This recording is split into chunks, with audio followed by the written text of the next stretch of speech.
You are without doubt the worst pirate I've ever heard of. But you have heard of me. Hello everyone and welcome. We're going to do something different in today's video. I've been focusing really hard on the hacking side and not really the other half of my brain, which is blue team, defense, figuring out what happened, right? So this particular server that I'm logged into, we're going to say that it was hacked. We know it's hacked. We know that there was data being exfiltrated out of this machine, and we need to kind of figure out what happened.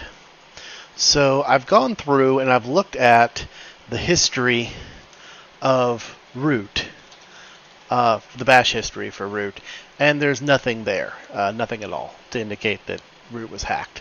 However, in our home directory, we have another user. We have the administrator user. So we're going to go into his home directory, and you don't see anything at first, but then you do. So again, hidden human format, all files, so you can see your hidden stuff, and then L is just because I like it long. So here we see the bash history here. So let's look at that.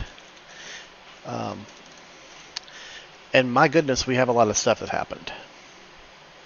So we're going to really quickly kind of look at this and see what exactly is going on.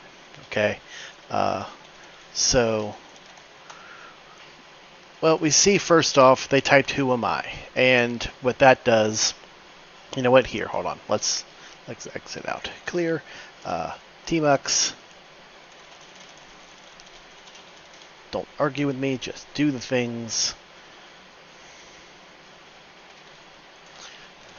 Okay, so now we have Tmux, and I can split the screen, and we can nano.bash history.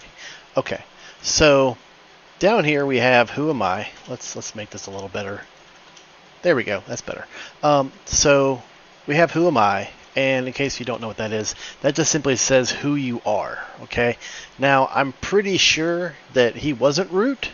One, because the bash history was in the administrator folder, but also root is always ID 0, so why would he type in ID, right? And if you sudo su administrator, right, and then you say ID, you'll find that you are group 1000, which is the first user created on the system.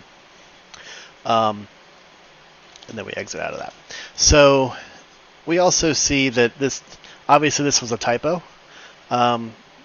He meant to put the space, and uname simply tells you kind of what machine you're on Linux wise. You know, it tells you what kernel you have, right? And then he typed netcat.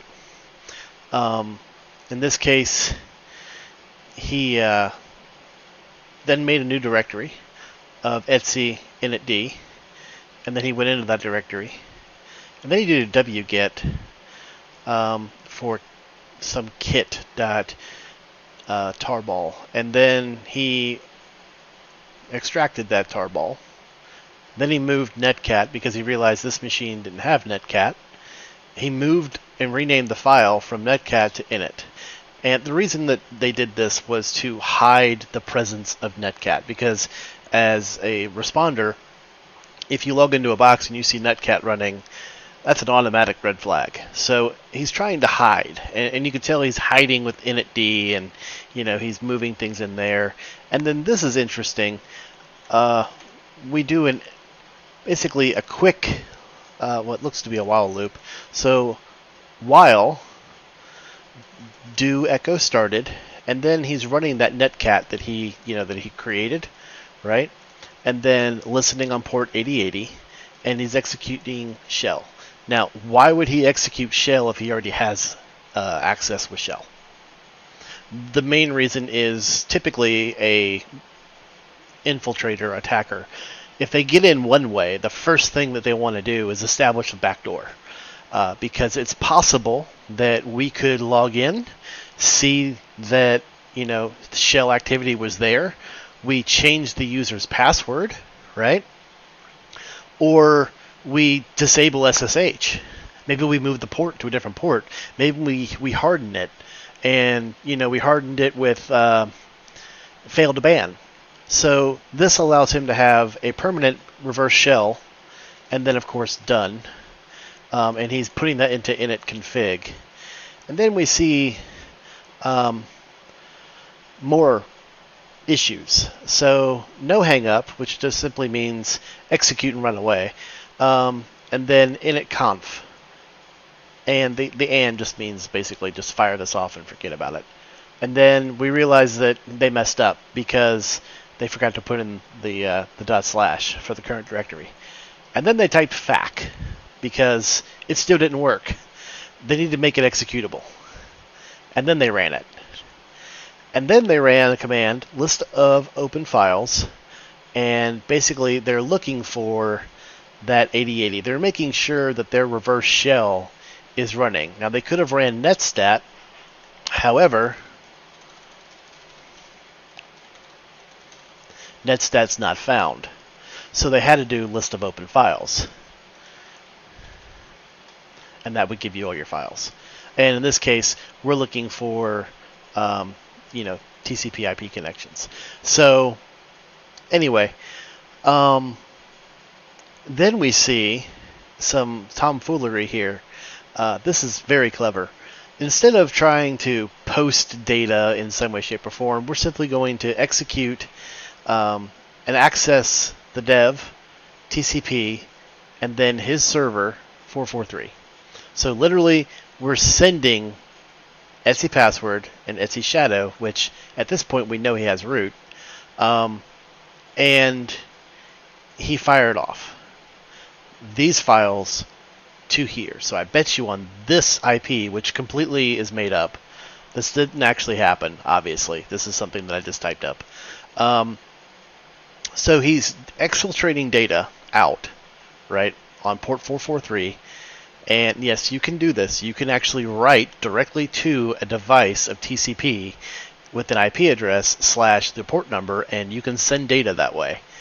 And you send that data raw. There is no HTTP or anything. So he's got a netcat listener probably on the other end who's outputting those files, because that's what I would do. And again, you don't need to have a server to use netcat, which is why a lot of people use it.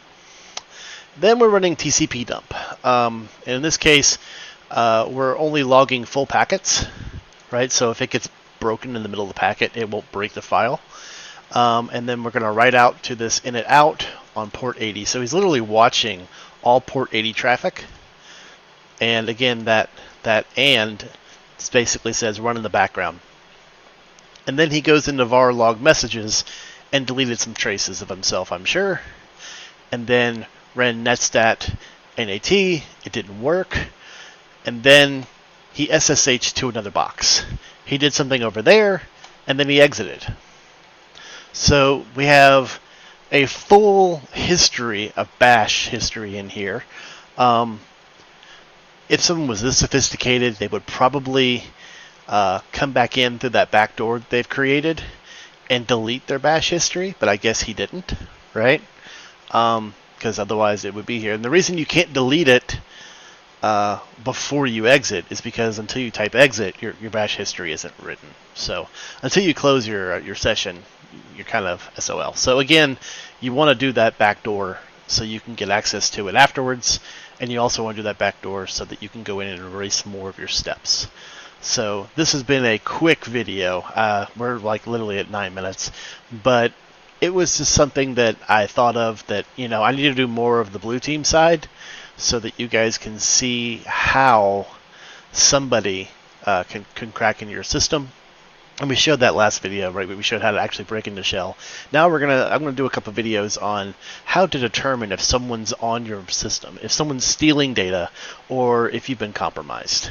So we'll do a few videos of that, and then we'll go back to hacking, and we'll go back and forth. So anyway, been a cool video. We're under 10 minutes, which is a absolute record for me. Have a good day.